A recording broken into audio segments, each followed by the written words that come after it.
नमस्कार।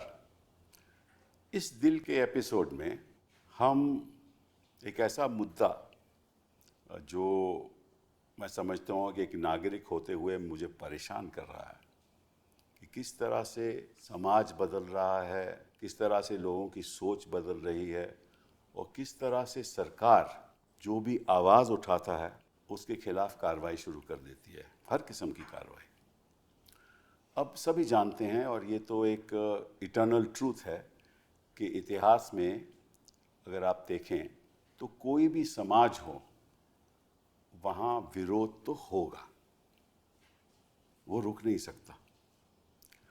अगर डिक्टेटरशिप हो तभी विरोध होगा, लेकिन डिक्टेटरशिप में जो विरोध करने वाला है वो थोड़ा घबराता है। कभी कभी उसको साइबेरिया भेजा जाता है, कभी कभी उसको ख़त्म भी किया जाता है। तो डिक्टेटरशिप में भी विरोध होता है लेकिन वो उजागर नहीं होता। अब लोकतंत्र में भी विरोध होता है, वो उजागर होता है और उसके लिए स्पेस होती है, जगह होती है उजागर होने की। यही तो लोकतंत्र और डिक्टेटरशिप में अंतर है। लेकिन आज के दिन लोकतंत्र देशों में भी विरोध को ऐसे तरीके से ख़त्म किया जा रहा है जिससे ये हमें लगता है कि चाहे डिक्टेटरशिप हो चाहे लोकतंत्र हो, विरोध को ख़त्म करने की, विरोध की आवाज़ को दबाने के कई तरीके होते हैं। तो वो कैसे तरीके हैं, कौन से तरीके हैं, उस बारे में हम चर्चा करेंगे। लेकिन उससे पहले मैं एक चीज़ आपको बताना चाहता हूँ, दर्शकों को बताना चाहता हूँ कि ये सरकार कहती है, जो भी विरोध करता है इनके खिलाफ, या तो कहती है कि ये एक वॉर अगेंस्ट इंडिया हो रही है, इंडिया को डिस्टेबलाइज किया जा रहा है, हमारी नेशनल सिक्योरिटी को खतरा है। एक तो ये आधार है जिसके अंतर्गत ये आवाज़ बंद करना चाहते हैं लोगों की। दूसरा कहते हैं कि जो हमारी संस्कृति है उस पर भी एक आक्रमण हो रहा है। तो हमारी तो हिंदू संस्कृति है, उस पर कोई भी आक्रमण करेगा तो हम उसको आगे नहीं, सवाल भी पूछेगा तो हम उसकी बोलती बंद कर देंगे। फिर ये कहते हैं कि भैया ये जो न्यूज़ चैनल्स हैं ये बड़ी मिस इन्फॉर्मेशन फैलाती हैं, मतलब कि सही बात नहीं बताते। तो हम तय करेंगे कि सही बात क्या है क्या नहीं, और अगर हमारे नज़रिए से ये सही बात नहीं है तो हम उसको भी बंद कर देंगे। फिर ये कहते हैं कि हम चाहते हैं कि जो सच्चाई है उसको एक दर्जा दिया जाए, और हमें मालूम है सच्चाई क्या है। तो हम सोचते हो कि अगर आप सच्चाई के रास्ते पे नहीं चल रहे तो निश्चित रूप से हम कुछ ना कुछ तो हमें करना होगा। ये चार आधार के बेसिस पे ये लोगों की आवाज़ को बंद करना चाहते हैं। तो आज के दिन हम दो ऐसे लोगों से बात करेंगे जिन्होंने ये सब सहा है और जो शुरुआत से सरकार का विरोध करते हैं। ये इसलिए नहीं कि वो सरकार है, इसलिए कि जो भी सरकार होती है उसके काम भी होते हैं, गलत काम भी होते हैं, और लोकतंत्र में अगर गलत काम होगा तो निश्चित रूप से सवाल भी उठेंगे, और जो सवाल उठाएगा ये चाहते हैं कि वो सवाल ना उठाए और उसके खिलाफ कार्रवाई की जाए। तो दो ऐसे हमारे गेस्ट्स हैं जो आपको बताएंगे कि किस तरीके से सरकार, कितना स्नेह सरकार उनके प्रति है कि जो भी वो कर रहे हैं उन पे बाधा डालने के पूरी ताकत से बाधा डालते हैं। पहले तो संजय शर्मा जी, इनके बारे में मैं आपको क्या बताऊं कि इन्होंने 2015 में एक न्यूज़पेपर शुरू किया और फिर इन्होंने एक न्यूज़ नेटवर्क लॉन्च किया 4 PM, और मेरे ख्याल शुरुआत में तो दर्शक तो एक अब के 7.3 मिलियन आपके व्यूअर्स हैं, 7.3 मिलियन आपके व्यूअर्स हैं, और ये नहीं चाहते कि जो आप बातें 4 PM पे करते हो वो लोग सुने। और आपकी वैसे शुरुआत में आप मीडिया में काम करते रहे हैं, ETV में काम किया आपने राष्ट्रीय सहारा में काम किया, स्टार न्यूज़ में काम किया, और क्योंकि आप सरकार के विरोध, योगी जी के विरोध कुछ बातें करते हैं वहाँ उत्तर प्रदेश में बैठ के, तो निश्चित रूप से आपको कोई एड्स भी नहीं मिलते, सरकारी एड्स भी नहीं मिलते, और लेकिन आप बड़ा नाराज़ करते हो मोदी जी को, अब योगी जी को बहुत नाराज़ करते हो। ये अच्छी बात नहीं है, क्योंकि आपके पास तो केवल 12 तो स्टाफर हैं, इससे ज़्यादा हैं भी नहीं।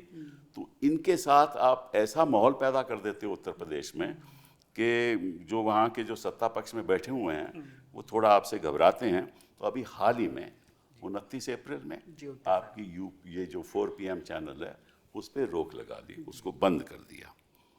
इसलिए बंद किया कि आप हार्ड हिटिंग बातें करते हैं और सवाल उठाते हैं। तो thank you very much for being here. शुक्रिया सर। दूसरा, नेहा जी हैं हमारे साथ, बहुत बहुत धन्यवाद। आप फोक सिंगर रही हैं और भोजपुरी में, और हम आप सुनते भी रहे हैं। आप कमेंटेटर भी हैं, पॉलिटिकल कमेंटेटर, पॉलिटिकल सैटायरिस्ट, और आपने कुछ ऐसी शुरुआत की बिहार में काबा, फिर उसके बाद यूपी में काबा, मध्य प्रदेश में काबा। तो इससे लोग बड़े आपसे नाराज़ हैं और नहीं चाहते कि आपको कोई सवाल उठाए। और पीछे क्योंकि आपने कई सवाल इनसे पूछे और आपने कहा कि हम किससे सवाल पूछें, अगर आप कोई गलत निर्णय ले रहे हो तो हम किससे सवाल पूछें। और अगर कश्मीर में 26 लोग की मृत्यु हो गई तो हम सवाल तो पूछेंगे ना। तो उससे आपसे नाराज़ भी हो गए और उन्होंने पीछे सुना है कि आपकी FIR भी दर्ज हो गई। 27 या 28 अप्रैल को FIR दर्ज हो गई। आपके खिलाफ जो आरोप लगाया गया है कि you are waging a war against India, and you are a threat to national security, और कई प्रावधान BNS के द्वारा आपके खिलाफ कार्रवाई हो रही है, कम्युनल डिसहार्मनी करते हो, ये सब चीज़ें इन्होंने आपके खिलाफ। और से कहा कि ये जो आपका चैनल है और जो आप कह रहे हैं वो पाकिस्तान में भी चल रहा है। तो इसलिए वो ऐसा लगता है कि पाकिस्तान भी आपसे प्रेरणा लेता है, तो उससे भी उनको तकलीफ़ हो रही है। ठीक है, बात करेंगे इसके बारे में। लेकिन गवाई साहब जो जज हैं सुप्रीम कोर्ट में, उन्होंने कहा है कि कोई भी चैनल आप अगर बंद करना चाहते हो तो नोटिस ज़रूरी है, बिना नोटिस के आप बंद नहीं कर सकते, अगर आपको जानकारी हो कि वो चैनल कौन चला रहा है। ठीक है। तो पहले thank you very much Neha ji for being with me. पहले तो मैं आपसे पूछूंगा संजय जी कि जोगी जी का आपका इतना स्नेह क्यों है? मुझे लगता है कि पूर्व जन्म के प्रारब्ध होते हैं कि आपको ज़िंदगी में उन्नति मिलती है तो कोई एक व्यक्ति आता है आपके जीवन में और वो उन्नति का कारक बन जाता है। तो मेरे ज़िंदगी में जो ग्रह होंगे वो शायद उसमें लिखा होगा कि योगी जी जब सत्ता संभालेंगे तो मेरी सारी उन्नति तभी मिलनी है मेरे को। मुझे आप समय दें तो मैं अपनी पूरी छोटी सी संक्षिप्त यात्रा बताता हूँ। अखबार 4 PM 2015 मैंने लॉन्च किया। उससे पहले लगभग 35 साल तक मैं सहारा, जागरण, सहारा और ETV, स्टार न्यूज़ में सब काम करता था। अखिलेश यादव की सरकार थी और बहुत बढ़िया स्टोरी चलती थी, अखबार से चल रहा था। आप कहते हैं, वो कहते हैं कि आप अखिलेश जी के बड़े नज़दीक। अभी वही बता रहा हूँ सर मैं आपको। सरकार बदल गई, सरकार बदल गई, अखबार का स्टाइल वही था, अखबार वायरल होता था खूब। शाम को अखबार कोई था नहीं, ग्लॉसी बेहद छपता था। 5 महीने बीते, मुझे योगी जी के सबसे भरोसेमंद अफसर ने बुलाया, मेरे भी पुराने संबंध थे, और मुझसे कहा, लाइन यही थी कि संजय बाबा तुमसे बहुत नाराज़ हैं। और मैं समझ गया मुझे क्यों बुलाया गया। मैं फाइल लेके गया तो मैंने उनसे पूछा, बाबा मुझसे क्यों नाराज़ है, CM क्यों नाराज़ है? बोले, महाराज जी को लगता है कि तुम अखिलेश के आदमी हो। मैंने कहा, अच्छा क्यों लगता है? बोले, अखिलेश जी तुम्हारे घर जाते थे, गए हैं तुम्हारे घर, तो उनके घर जाते थे रेगुलर, उन्होंने मैगजीन को तुम्हारी लॉन्चिंग करी। तो मैंने उनसे ये कहा कि पहली बात तो मुख्यमंत्री मेरे घर आए थे, कोई गुंडा माफिया अपराधी मेरे घर नहीं आया था। फिर मैंने उनको फ़ोटो दिखाया, मैंने कहा मेरे ऑफिस में अखिलेश जी की सरकार के टाइम में भारतीय जनता पार्टी के प्रदेश अध्यक्ष लगभग हर 10 दिन बाद आते थे, चाय पीते थे, समोसा खाते थे। बीजेपी के कई मिनिस्टर भी मेरे आते थे। इतना ही मतलब चाय और समोसा, और तो नहीं कुछ? नहीं, वो बीजेपी वाले लोग छुप के पढ़ते, नहीं बता भी सकते बाकी बातें मैं। तो मैंने कहा कांग्रेस के लोग भी आते हैं, सपा के भी आते हैं, मेरी नेचर अच्छी है, सब आते हैं। और मैंने कहा अखबार के दफ्तर में तो कई अपराधी किस्म के लोग भी आते हैं, सो घोषित नेता हैं लेकिन हैं अपराधी, वो भी आते हैं। तो अखबार का दफ्तर शिव जी की बारात होता है। फिर मैंने उनको फाइल दिखाई, मैंने कहा मैं शपथ पत्र दे सकता हूँ, सूचना विभाग में हर दिन का अखबार जमा होता है। मैं कहा समाजवादी पार्टी की सरकार में मुझसे ज़्यादा अगर समाजवादी पार्टी के खिलाफ किसी ने लिखा हो तो मैं कल अखबार बंद कर दूंगा। व्यक्तिगत मैं किससे मिलता हूँ कोई मेरे आता, ये पैमाना नहीं है। एज ए पत्रकार मेरा अखबार बोलता है। हेडिंग लगाता था मैं, समाजवादी पार्टी की सरकार में एक DGP ने थोड़ा सा अपराध सा किया था, एक अपराधी की मदद की थी और ऑन रिकॉर्ड की थी, तो मैंने हेडिंग लगाई थी DGP बिकता है, बोलो खरीदोगे। अखिलेश सरकार के एक मिनिस्टर ने गाली बकी तो मैंने गालियाँ छाप दी थी। और मैं देखता था कि अखिलेश जी मुझसे बैठते हैं, 2-2 घंटे बात करते हैं, गाड़ी से छोड़ने आते हैं, तो मैं उनका तापमान देखता था, ये शख्स मुझसे कब कहेगा कि तुम मेरे दोस्त हो, ये खबर क्यों छाप रहे हो। और ईमानदारी से मैंने इतने सारे नेताओं को बहुत करीब से देखा है, देश के बड़े बड़े नेताओं को देखा है। मैं दावे के साथ कहता हूँ ये सहनशीलता शायद मैंने किसी नेता में नहीं देखी होगी। मुझे लगता था ये मुझसे कहेंगे, लेकिन उन्होंने मुझसे कभी खबर को नहीं कहा, मैंने उनसे काम को नहीं कहा।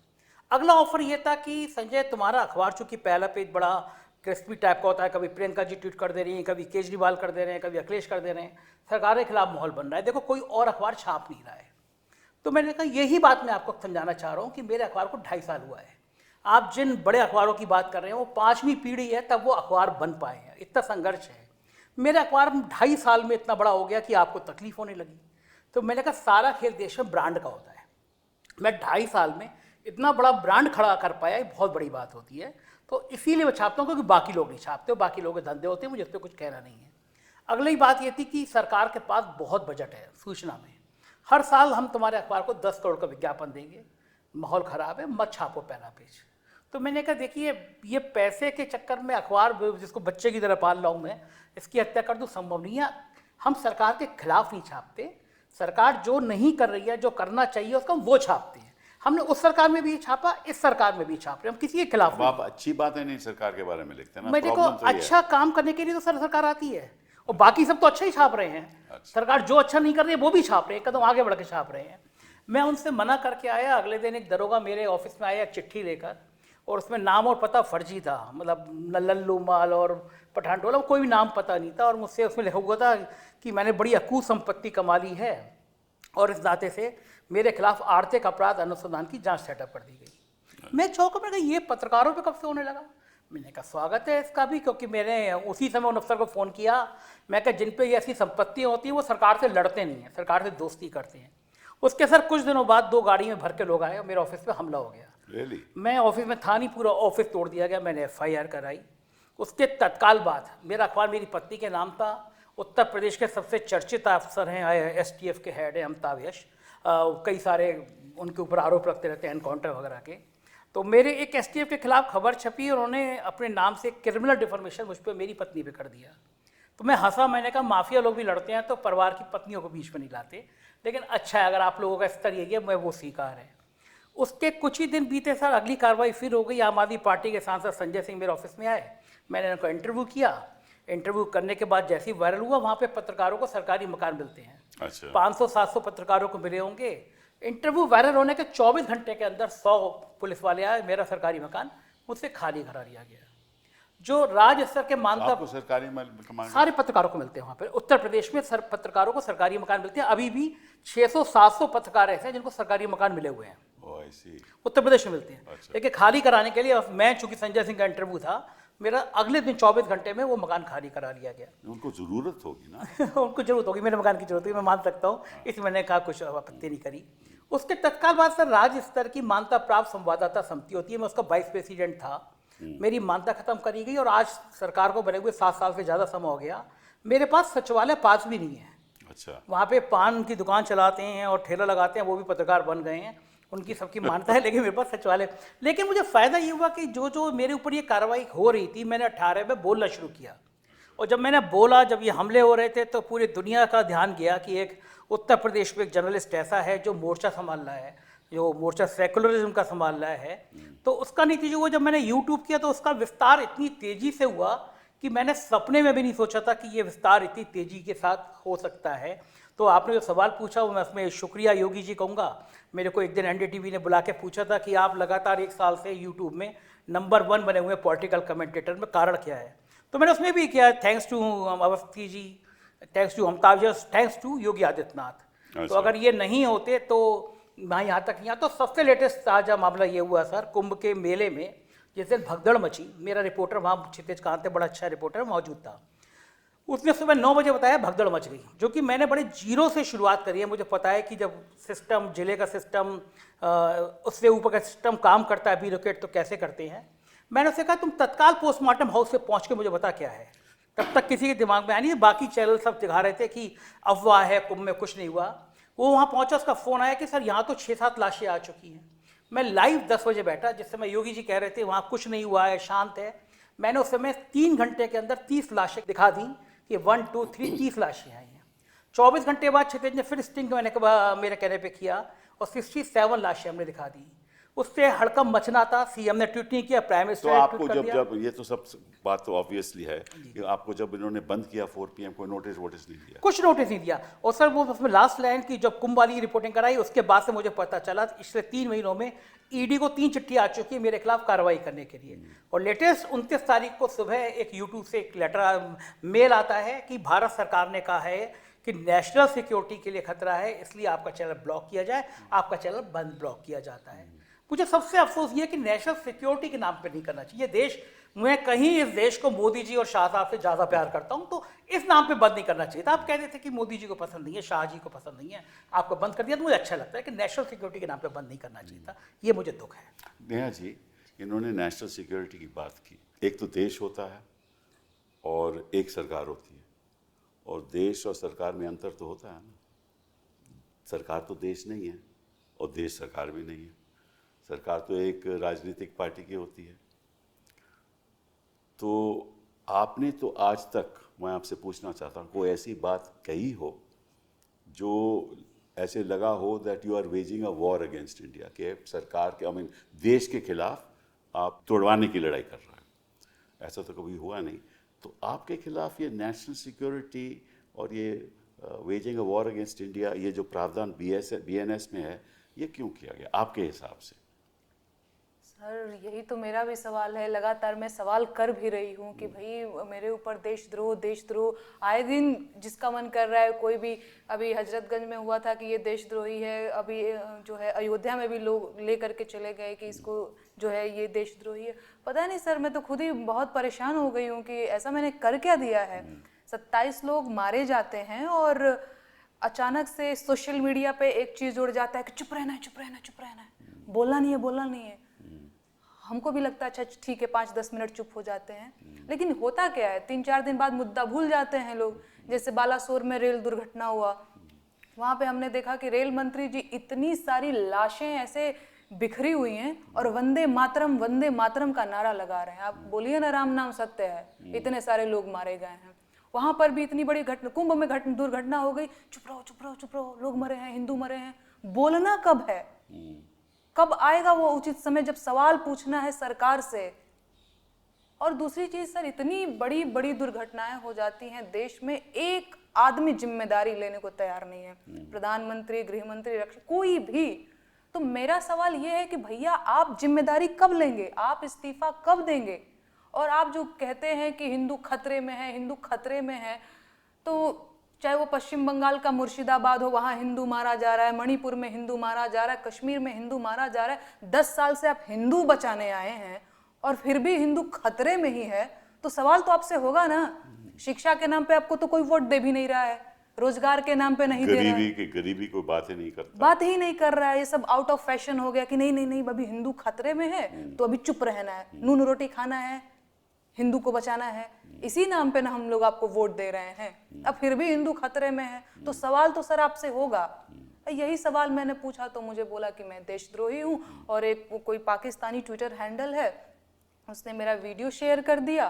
तो वो वीडियो तो कहीं से भी शेयर हो सकता है। वीडियो के क्या है, वो तो यूट्यूब चैनल तो दुनिया में चलती है ना, तो कहीं से भी शेयर हो सकता है। उसमें आपसे आपकी क्या गलती है? जी सर, मैंने भी वही बोला कि सोशल मीडिया की तो कोई सीमा है नहीं, वो तो सार्वजनिक है। कोई अमेरिका में शेयर कर सकता है, लंदन में कर सकता है, कोई कुछ भी कर सकता है। हाँ, तो और सर इसमें मेरा ये भी सवाल है कि ठीक है, पाकिस्तानी कोई ट्विटर हैंडल मेरा शेयर कर दिया, मैं देशद्रोही हो गई। प्रधानमंत्री जी पाकिस्तान में बिरयानी खाने जाते हैं, फिर भी वो देशभक्त बने हैं। अनुराग ठाकुर जी, शाहिद आफरीदी जो वहाँ का एक क्रिकेटर, आए दिन हिंदुस्तान के बारे में जहर उगलता रहता है, उसके साथ बैठ करके आप क्रिकेट देख रहे हैं। तो आप लोग एकदम से जो कहते हैं ना हमारे भोजपुरी अवधि में, 2008 में जब 26/11 हुआ था और मुंबई चल रहा था, उस समय भी मैंने खुद देखा था कि हमारे तब प्रधानमंत्री तो नहीं थे, लेकिन चीफ मिनिस्टर थे मोदी जी। तो उन्होंने उस समय जब ये सब हो रहा था, भाषण दे रहे थे और सवाल पूछ रहे थे, तो वो भी तो सरकार से सवाल पूछ रहे थे ना। जी, हाँ, वो हम तो नहीं, हमने तो किसी ने कभी नहीं कहा कि वो देशद्रोही हैं। उनका हक था सवाल पूछने का। अगर उनका हक था तो आपका भी हक है। बिल्कुल सर, बिल्कुल हक है ना। तो हक तो दोनों का, हर सिटीजन का, नागरिक का बराबरी का होना चाहिए। बिल्कुल बिल्कुल बिल्कुल। मेरा भी हक है मैं भी वकालत करके सवाल पूछता हूँ, सरकार से सवाल पूछता हूँ, मैं देशद्रोही तो नहीं हो जाता। तो बिल्कुल देशद्रोही का इस तरह से उपयोग करना, बीएनएस के द्वारा उपयोग करना, इसका मतलब यही है कि सरकार नहीं चाहती कि कोई भी उनके विरुद्ध कोई बयान दे, और उनका मतलब कि कानून के द्वारा, प्रेशर के द्वारा, मतलब कि 10 करोड़ मैं आपको दे दूंगा या ऐसा कुछ है, तो ये तो मतलब ये तो लोकतंत्र के बिल्कुल खिलाफ है ना। और अगर हम आवाज़ नहीं उठाएंगे तो बदलाव कैसे होगा? जी सर, बदलाव तो तभी होता है ना जब आवाज़ उठेगी। तो मैं आपको एक आंकड़ा देता हूँ, उस पर मैं आपकी टिप्पणी चाहता हूँ आपसे भी संजय जी। 2021 में लगभग 200 यूट्यूब चैनल्स बैंड थे, और 2014 से लेकर 2020 तक ज़्यादा चैनल्स बैन हो गए। तो मतलब कि अगर यही काम रहा कि देखिए, आपने पत्रकारों को तो अपने पक्ष में रख ही लिया है, मेन स्ट्रीम मीडिया को अपने पक्ष में रख ही लिया है, मेन स्ट्रीम न्यूज़पेपर्स आपके पक्ष में हैं, ठीक है। और कौन आपका विरोध कर रहा है? विरोध मतलब कौन सवाल पूछ रहा है, वो विरोध नहीं है, वो सवाल पूछना है जानकारी के लिए, वो सोशल मीडिया है। और सोशल मीडिया से सबसे अहम सोशल मीडिया यूट्यूब चैनल है। अगर यही हिसाब रहा कि आप यूट्यूब चैनल बंद कर देंगे तो फिर सवाल कौन पूछेगा, कहाँ से पूछेगा? तो इसकी क्या राय है आपकी? सर बिल्कुल, और ये लोकतंत्र के लिए बहुत जो है ये खतरनाक है।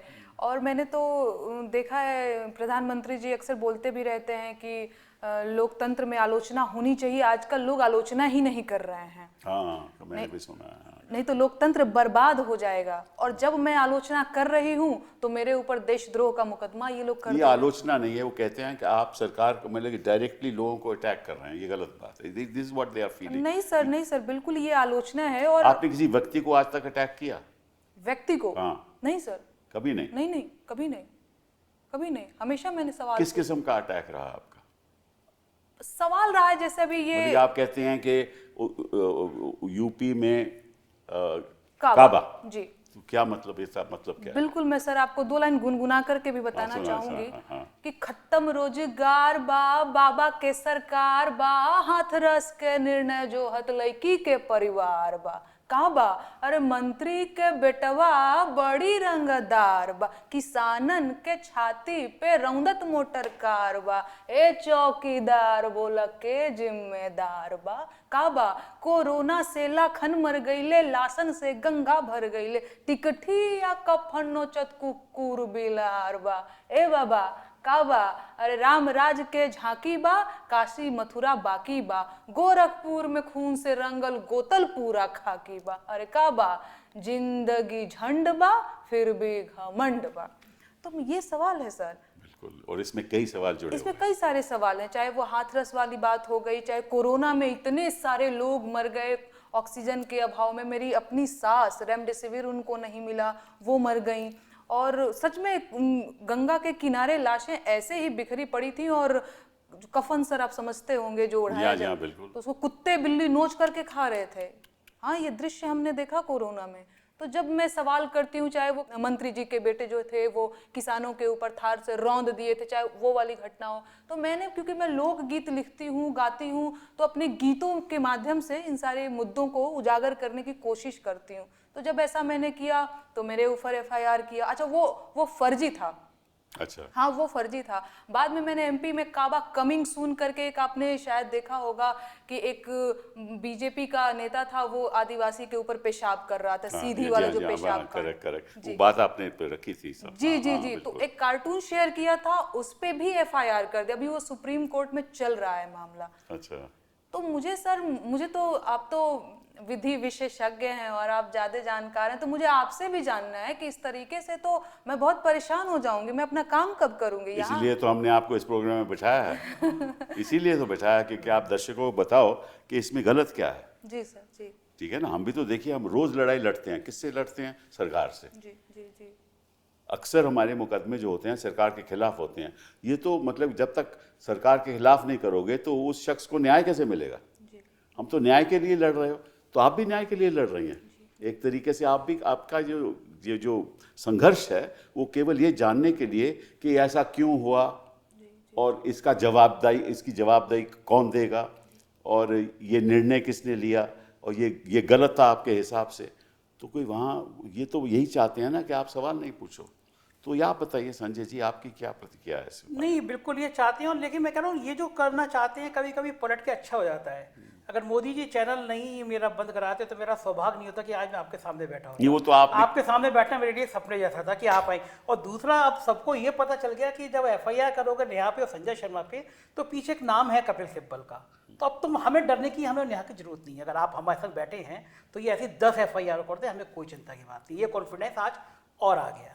दूसरी बात, सवाल हमने देश के खिलाफ इतना पूछा कि मोदी जी पहलगांव में सिक्योरिटी नहीं थी तो जिम्मेदारी किसकी है? जिम्मेदारी आपकी है। आप कह रहे हैं कि वो आपको कह रहे हैं, देखिए मैं उनकी भी मन की बात आपको हाँ, बता दूं। हाँ। वो कह रहे हैं कि इस समय आपको ये सवाल नहीं पूछना चाहिए, क्योंकि इस समय देश इसी स्थिति पे है और इसी गंभीर स्थिति है कि कोई भी आप सवाल पूछोगे उसका फायदा किसी और को होगा, इसलिए इस समय आपको सवाल नहीं हमको भी लगा था सर कि देश इस स्थिति में है, क्योंकि प्रधानमंत्री अपना सऊदी का दौरा वापस करके आए थे। हमें भी लगा था उस दिन की देश इस स्थिति में है, लेकिन वो तो 24 घंटे बाद बिहार में रैली कर रहे थे, चुनाव की रैली कर रहे वो थे। तो जरूरी था वो मंच पे बैठ के हंस रहे थे नीतीश कुमार के साथ। भाई रैली तो जरूरी होती है ना, नहीं, उसमें तो राजनीतिक बात है ना। बिल्कुल मैं मानता हूँ। उसके बाद वो 9 घंटे फिल्मी हीरो हीरोइनों के संग बम्बई में थे। उसके बाद कल वो केरल में दूसरी शर्ट पहने हुए थे, शाम को तीसरी शर्ट पहने हुए थे। वहाँ चंद्रबाबू नायडू और डिप्टी CM के संग मंच पे हंस रहे थे। तो हमको लगा नहीं कि गोदी मीडिया के चैनलों के अलावा देश में कहीं सीरियस है कुछ मामला। हमको तो लगा खत्म हो गया, जैसे पुलवामा में खत्म हो गया। आज तक हमें नहीं पता, हम क्यों नहीं पूछे भारत के नागरिक होने के नाते कि 350 किलो RDX उन सड़कों पर कैसे घूम रहा था? हम क्यों सतपाल मलिक का इंटरव्यू नहीं करें? उन्हें तकलीफ है कि सतपाल मलिक का हमने 3 बार इंटरव्यू किया, गवर्नर रहा है वो आदमी, वो बता रहा है कि पुलवामा का सच क्या था। तो देश में कौन सा माहौल खराब है? आप केवल मीडिया के चैनलों पे आप मीटिंग बुला रहे हैं कि 3 सेना के प्रमुख बैठे हुए हैं, रक्षा मंत्री बैठे हुए हैं, उससे पहले एडवाइजरी जारी कर रहे हैं कि सेना के बारे में कोई बात नहीं करेगा, और आप जो मीटिंग कर रहे हैं उसकी रिकॉर्डिंग चैनलों पे चल रही है।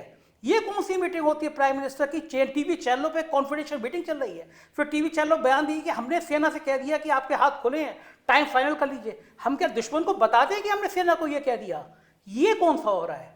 ये युद्ध कौन सा होता है जैसे प्राइम मिनिस्टर जो निर्देश दे रहा है वो टीवी पे चल रहा है पाकिस्तान को बताने के लिए? जो नेहा ने कहा, हमने सवाल पूछा कि कभी 10 सालों में ऐसा नहीं हुआ था कि प्रधानमंत्री विदेश से आ रहे हो, जहाज पाकिस्तान में उतार दें। किस मुंह से हम बात करेंगे? हम मैच नहीं खेलेंगे उनसे भारत की जमीन पर, वो मैच नहीं खेलेंगे पाकिस्तान की जमीन पर। लेकिन शाह साहब के बेटे हैं तो मैच दुबई में खेला जाएगा भारत और पाकिस्तान से, क्योंकि हजारों करोड़ का खेल है। ये सवाल पूछेंगे, ये कौन सा देश के खिलाफ है? हम दावे के साथ कह सकते हैं जो सवाल हम पूछ रहे हैं, जो हम बात कह रहे हैं, हम बात लगातार अपने चैनल पे कह रहे हैं कि देश नाजुक घड़ी में, इसलिए हिंदू मुसलमान का फसाद नहीं खड़ा होना चाहिए। हम लगातार कह रहे हैं अपने चैनल पे, ये मत कहो कि धर्म पूछ के मारा गया, ये मुद्दा मत बनाओ। लेकिन पॉलिटिकल पार्टियां, Bharatiya Janata party Chhattisgarh official page पे कहती है धर्म पूछ के मारा गया, जाति पूछ के नहीं। इसका हम विरोध कर रहे हैं अपने चैनल पे। तो इनको लगता है कि जो गेम प्लान कर रहे हैं हिंदू मुसलमान का 4 PM तो ये खत्म कर दे रहा है।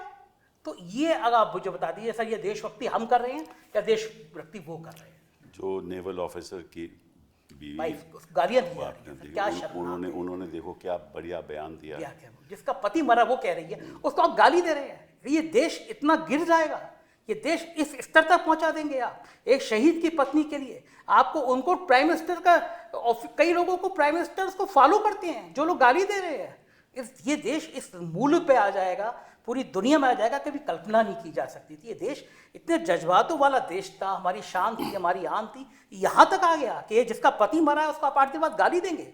और जो ये बात का विरोध करेगा उसको आप नेशनल सिक्योरिटी का तो चैनल बंद कर देंगे। आप चैनल बंद कर दो, अखबार बंद कर दो, हम चौराहे पे बोलेंगे, गली में बोलेंगे, जब तक जेल में डालोगे तब तक बोलेंगे। सर, आवाज़ें बंद नहीं होनी चाहिए, क्योंकि एक आवाज़ बंद होनी चाहिए, 2 होनी चाहिए। ये मुल्क इन आवाज़ों से चलेगा जो आवाज़ें इस सिस्टम का सच दिखाने के लिए जरूरी है। जो कॉलोनियल पार हमारी आवाज़ नहीं बंद कर सकी, तो ये लोग कौन होते हैं? बिल्कुल ठीक बात है, बिल्कुल ठीक बात है। लोकतंत्र में तो आवाज़ उठाना तो हमारा संवैधानिक हक है। हाँ कैसे, बिल्कुल। उस हक के तो अगर कोई छीनेगा तो फिर हम तो ये उम्मीद करेंगे कि जो हमारी जुडिशरी है, न्यायपालिका है, वो हमारे हक बहाल करे।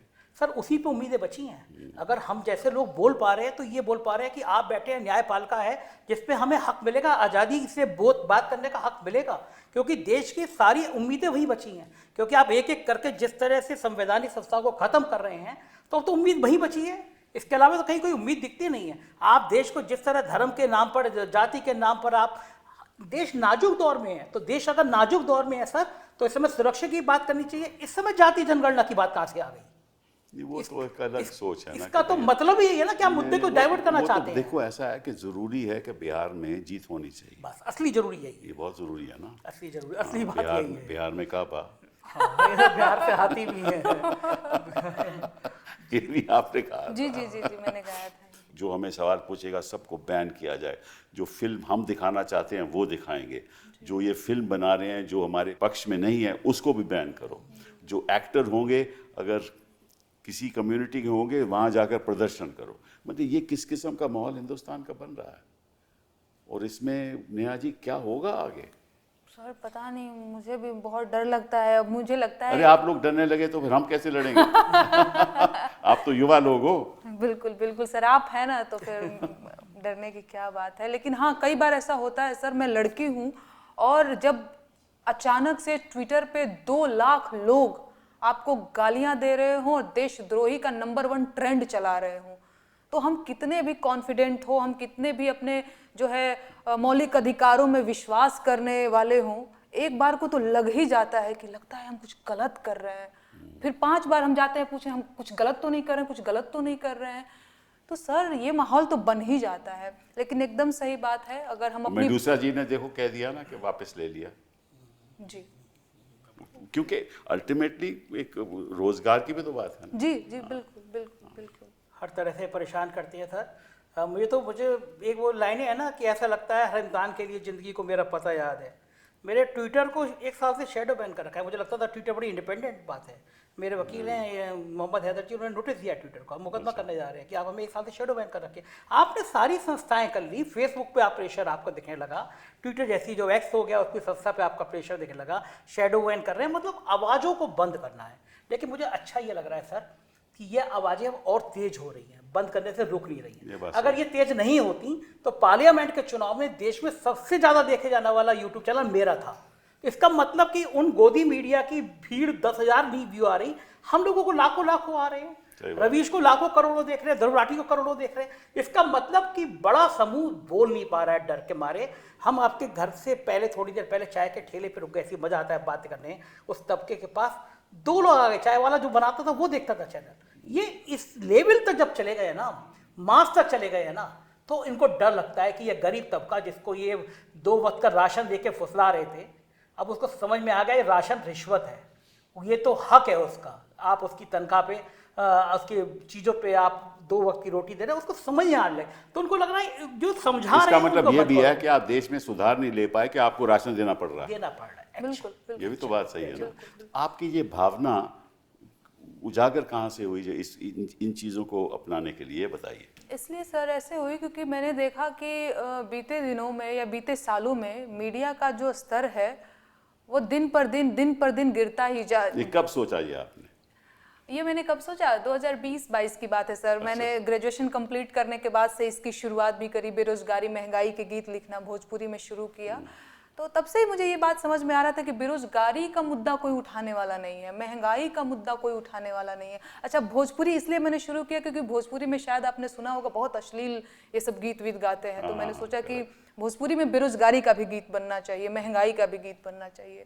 तो इस तरीके से मैंने शुरू किया। अच्छा, मीडिया का हाल ये है कि सच में मीडिया पूछता है प्रधानमंत्री से कौन सी टॉनिक ले रहे हैं सर आप, 18 घंटे काम कैसे कर पा रहे हैं, आम चूस के खा रहे हैं कि काट के खा रहे हैं। तो जरूरी मुद्दे वो पूछ ही नहीं रहे हैं। तब ऐसे में हमारी जिम्मेदारी बनती है। एक और चीज सर मैं यहाँ पे मेंशन करना चाहूंगी, कई सारे लोगों ने, बीजेपी का आईटी सेल मुझसे ये सवाल कर रहा था कि तुम्हारी हैसियत क्या है प्रधानमंत्री से सवाल पूछने की, तुम होती कौन हो? तो क्या प्रधानमंत्री से सवाल पूछने के लिए सबसे पहले मुझे प्रधानमंत्री बनना पड़ेगा, इसके बाद मैं उनसे सवाल पूछूंगी? मैं आपको वोट करती हूँ, मेरे पास आधार कार्ड है, वोटर आईडी कार्ड है, आप आते हैं ना, एक एक वोट है जरूरी, तो वैसे एक एक सवाल है जरूरी। वो भी बात सही है। मैं आपको वोट करती हूँ तो सवाल आप ही से पूछूंगी। तो लोग तो इस तरीके से भी बातें कर रहे हैं। ये बहुत अच्छी बात है, क्योंकि आपकी जो आप जैसी आवाज़ें अगर हिंदुस्तान में बरकरार रहेंगी तो लोकतंत्र भी बरकरार रहेगा। और मैं सोचता हूँ कि ये कोई लड़ाई किसी एक पार्टी के खिलाफ नहीं है, एक किसी एक माहौल के खिलाफ नहीं है। ये लड़ाई हमारे संविधान को बचाने के लिए है। बिल्कुल ठीक बात है।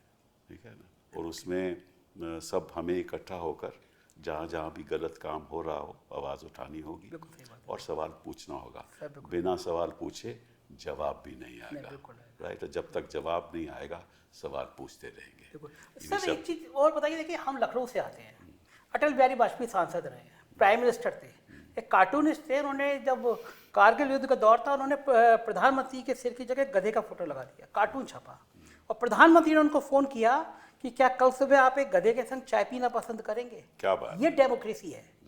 अखिलेश यादव ने अपने ऊपर छुपी कार्टून की किताब का विमोचन मुख्यमंत्री रहते हुए किया। ये डेमोक्रेसी है। आपको आपको सवाल पसंद नहीं है, लोग व्यंग में, उस अटल बिहारी वाजपेयी की परंपरा की पार्टी अब यहाँ तक पहुँच गई, ये सोचा नहीं था किसी यही तो अंतर है उस बीजेपी का और इस बीजेपी का। और हम सोचते हैं कि शायद बदलाव हो, और निश्चित रूप से 2029 में तो होना चाहिए। आपका बहुत बहुत धन्यवाद। शुक्रिया thank you sir. Sir, thank you.